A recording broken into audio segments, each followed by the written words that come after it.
He took the high road, and I got to give him credit for it. Please don't feel sorry for me. I'm good, he said on Instagram. He's not going to complain. That doesn't serve him at all in this process. Although, the font, does every letter have to have an umlaut, an accent, a tilde? It's not every single letter. There are a few. They're hard to find. This is like Mad Libs trying to understand what this all says. But at the same time, he's taking the high road. And the question becomes, where does he land, Chris? The first team we thought of was Washington. Before we analyze this any further, let's hear from the Washington football team head coach Ron Rivera on the possibility of adding Cam Newton from yesterday afternoon. It did pop up on our radar. But just so you know, Ryan Fitzpatrick is our starting quarterback. Okay. So that's where we are. We have 3 guys we like, that all, came to camp, did a nice job for us, and we're going to go forward with those guys. Martin Mayhew, the GM of the team, sitting to the left of Rivera, laughed a little bit when Ron Rivera said that Ryan Fitzpatrick is the starter, not because he thinks it's funny that Fitzpatrick is the starter, but because Rivera had consistently refused to name the starting quarterback to the point where it was getting weird. Right. But it was time to go there when the Cam Newton question came up. Hey, folks, no, this isn't, I don't know who to start. This isn't none of the above. Let's go get Cam Newton. I'll go ahead and tell you, it's Ryan Fitzpatrick. And, hey, look, 9 years together in Carolina may have been enough for Cam, may have been enough for Ron Rivera, and it's time for people to move on, and it may be that simple. But that door is not going to be open, even though we both thought that would be the first natural place to at least wonder whether or not he would land. Yeah, I mean, definitely.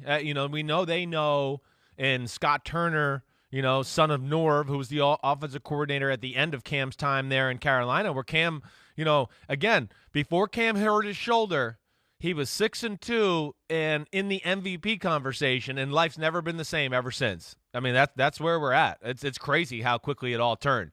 And then came the next year with the foot, and he didn't tell anybody and tried to play, and it's been an absolute disaster ever since. So, teams, I don't know.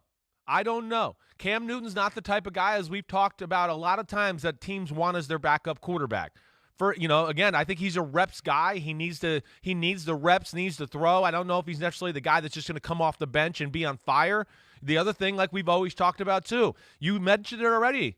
He's the guy that walks through the locker room and everybody's going to gravitate towards him. $1 million smile, great way about him, charismatic as hell. And then, of course, he's going to do some things on the practice field where everyone's going to go, whoa, did you see that? And that's going to start, a little buzz in the locker room and all that. Washington is certainly a team I thought about. Dallas with that situation. Okay, maybe they don't have anybody trustworthy, in my opinion, behind them. The Colts. They have Cooper Rush. I know. They got rid of Ben DiNucci and Garrett Gilbert. I know. And then the Colts, but I think Chris Ballard and Frank Reich are too aware of screwing with Carson Wentz's head to do that. Yes. So I don't think that happens. They traded draft picks and took a financial risk here for Carson Wentz, so they're not trying to screw that all up here by signing Cam Newton. And then here's the one team that makes a little sense to me. The Ravens. I mean, would the Ravens want Cam Newton as a backup quarterback? I mean, the Ravens view themselves as a Super Bowl team. They're not if Lamar Jackson goes down. And they just had their starting running back go down. Exactly. The other day. Right. And McSorley, they got rid of McSorley, right? I mean, so that is a team that has popped up in my brain a little bit. And Hundley did do okay in the preseason. I understand that, but still, Cam Newton fits that scheme and everything they do there too, where I could see that maybe being a possibility.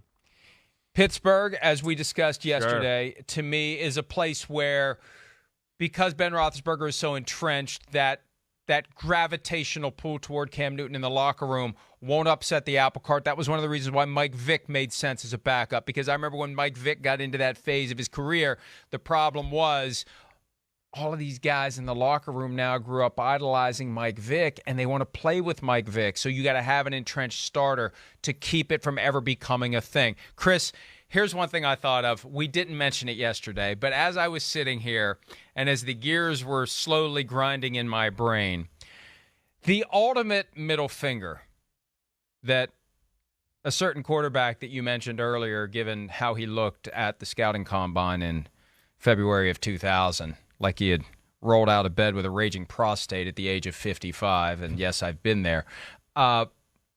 Wouldn't that be the ultimate middle finger if Tom Brady had Cam Newton as his backup quarterback and Tom Brady brought Cam with him on October 3 back to New England?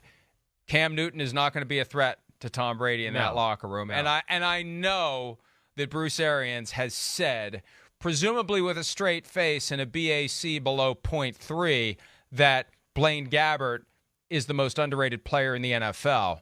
Please. The idea of Cam Newton being the backup to Tom Brady just kind of hit me while we were discussing this.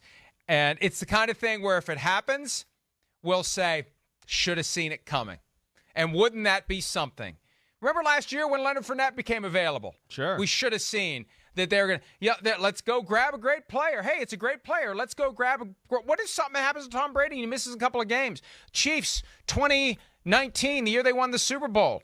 If they didn't have a good plan for those 2 or 3 games that Patrick Mahomes missed, that may be the difference between getting a bye, back when they had 2 byes, or having to go the hard way to get there.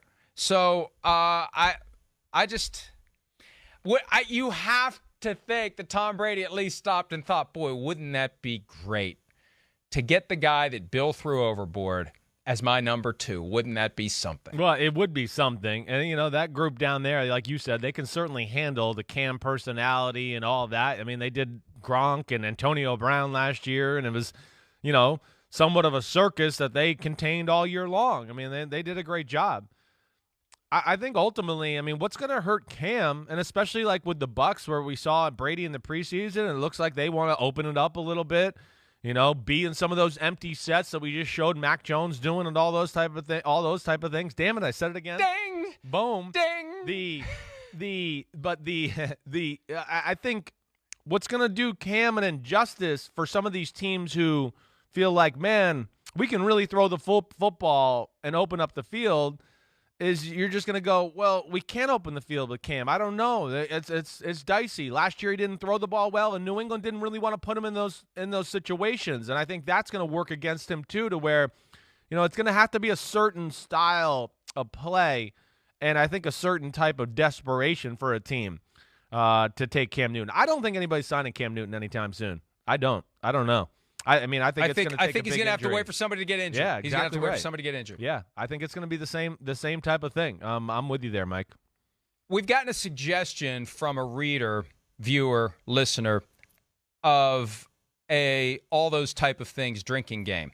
But the twist is you have to drink every time you do it, which would make for a very interesting show. If NBC wants to take the handcuffs off and make this show fun. If they want to make this show fun. Don't they still drink wine on the 3rd hour of the Today Show? Didn't they used to drink wine? You're right. They did. Yeah. Hoda and everybody. Yes. Jenna Bush. Kathy I think Lee, they did. And all those type of things. All those type of things. Hey, let's do it. I'm down for it. London might be in trouble with all the swear words that might come out. They might have to bleep every word that comes out of my mouth. Before we go to break, it's funny. Last night I was saying we talked about Cam Newton for 30 minutes today. What the hell are we going to talk about tomorrow? And here it is, 40 minutes after the hour. Do we have a judge's ruling on whether or not trustability is a word, Pete Demolitis? Yes, so wait, stand by. Here we go. Drum roll, please. Eventually, inevitably. I'm waiting for Pete to tell me. Okay. All right. There it is. Trustability. That's right. Bam. It is a word. Webster. Chris Simms. Yes. Hi, I'm Mike Tirico, and thanks for watching. Make sure to hit subscribe for the latest news and highlights from NBC Sports.